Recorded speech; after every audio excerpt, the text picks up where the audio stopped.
Hello everyone, তোমরা সবাই কেমন আছো? আমি ভালো আছি। আজকে আমরা এসেছি গ্রামের বাড়িতে।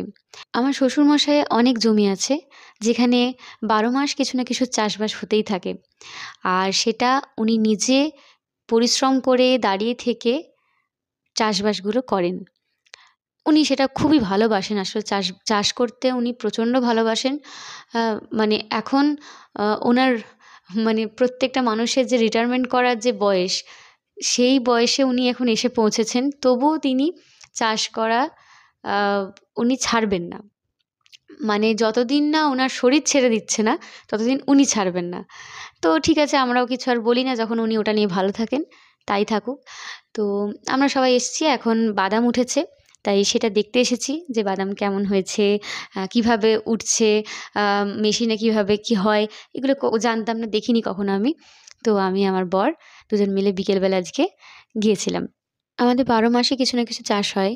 যেমন আলু, ধান, এই যে বাদাম হয়েছে এখন, শসা, খেরো, কুমড়ো, হ্যাঁ? লাউ, এগুলো হতেই থাকে।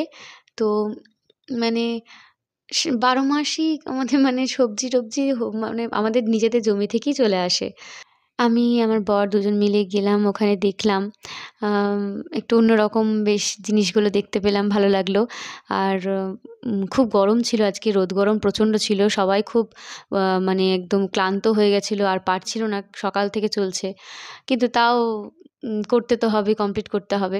তো আমরা দুজন মিলেও একটু বাবার সাথে একটু হাতে, হাতে একটু কাজ করে দিলাম, যাতে বাবার একটু তাড়াতাড়ি হয়। আর আমাদের গ্রামের মানুষজন এত ভালোবাসে না আমাদের সবাইকে, যখনই যাই গ্রামে আমরা ব্যাগ বোঝাই করে জিনিসপত্র নিয়ে আসি। তো আজকেও তেমনি অনেকে অনেক কিছু দিয়েছে, সেগুলো নিয়ে এসেছি। গ্রামের মানুষদের কাছে যে ওই যে ভালোবাসা, আন্তরিকতা, এই যে ব্যবহারটা পাই না, মানে সত্যি খুব ভালো লাগে। যে যেখান থেকে পারে, মানে যার বাড়িতে যা কিছু হয়, সেই জিনিসগুলো মানে দেওয়ার জন্য তারা ছটফট করে। মানে আমরা না নিলে তারা আরও তাদের মন খারাপ হয়ে যায়। আজকে যেমন এক কাকি আমাকে অনেকগুলো আম দিয়েছে। আজ এ পর্যন্তই। জানিও কেমন লেগেছে। এখন আসি, টাটা।